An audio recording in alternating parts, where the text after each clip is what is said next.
3.1 is just around the corner, and today we are going to talk about how you can prepare for it. Today we are going to be discussing Candace, who has been confirmed to be coming out in the 3.1 update. Let's get right into the video.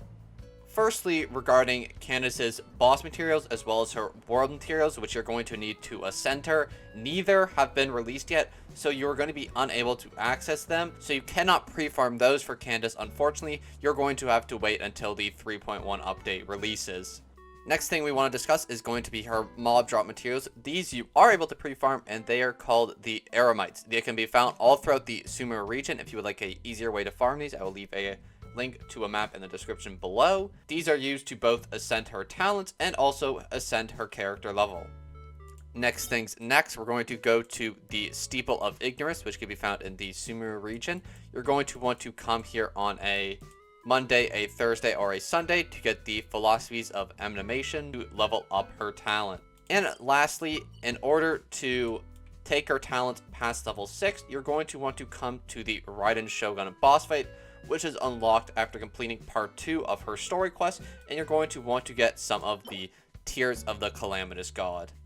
For this next section, we are going to discuss Candace's possible artifact and weapon recommendations, but because this character is unreleased yet, and we do not know the full details of her kit, take this whole section with a grain of salt, as we do not know what will be the most optimal artifacts and weapons for her as of this moment, but we can theorize and try to come up with concepts of what could be good for her, based on the information that we have.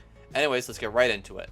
First thing we know about Candace is that she is going to be a Hydro Polearm user who's most likely going to be a shielder. I mean, based on her character design and everything we know about her thus far, everything points to her being a shielder, maybe a buffer or healer, but I definitely point towards shielder. Based on that description, I think we can probably imagine that she's going to need some sort of HP scaling weapon, and something like the Black Tassel could be a good option for her. This is probably one of those last resort options where it's like, if you don't have anything else, this can work. But Black Tassel is probably up there for a decent weapon for her, as she probably will be an HP scaling character, as most shielders tend to be. Another good option, and what I imagine her best in slot will be for free-to-plays, is going to be the Favonius Lance. This is just one of the best free-to-play weapons in the game. It can keep constant energy coming back to you, so you always have that good burst uptime. Another good option I can imagine being for her is the Moon Piercer. It has that Elemental Mastery substat, which is just kind of crucial for every new unit that's coming out, because a lot of them are going to be reaction-based, kind of like Candace is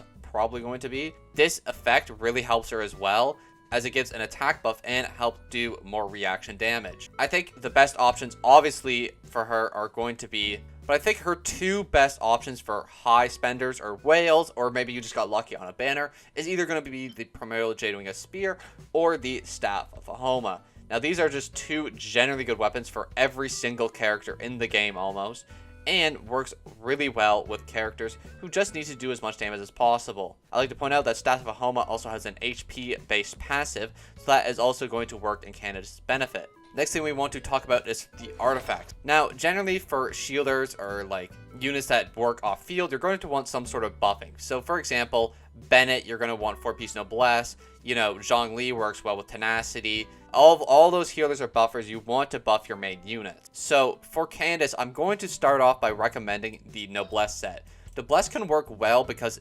whenever she uses her Elemental Burst, she gets a party-wide attack buff, which can be very, very useful. Next set I probably want to recommend is Tenacity of the Mill. Now, I imagine this will probably be her best in slot set. This gives a HP increase by 20%, and this passive is another attack boosting passive, which also incorporates her shield strength into that effect. Tenacity of the Mills is just an all-around generalist good set. It can work on almost any shielder unit, and I think Candace will be a perfect example of that. Some good 2-piece sets, if you just can't get a 4-piece with the correct substats that you want, it's going to be either 2-piece Emblem of Severed Fate, and 2-piece Tenacity is probably going to be the most optimal use of this, as you just want as much energy recharge on any unit as possible to keep a good burst uptime, as well as HP percent is just generally good for Candace, as most of her skills are probably going to scale with HP percent. Next thing we want to discuss is going to be her substats. So what stats you're going to roll for on artifact. So from what I hear from the grapevine, a lot of what we're hearing is that she's just a complete HP scaling character, and you just want to prioritize her shield strength as much as possible. So what you're going to want to go for on all these pieces is HP percent, HP percent, HP percent. Unless you need more energy recharge here, in the case that you don't meet the energy recharge quota that you need, you could need an energy recharge piece for the sands. It just depends on the playstyle and how you play her.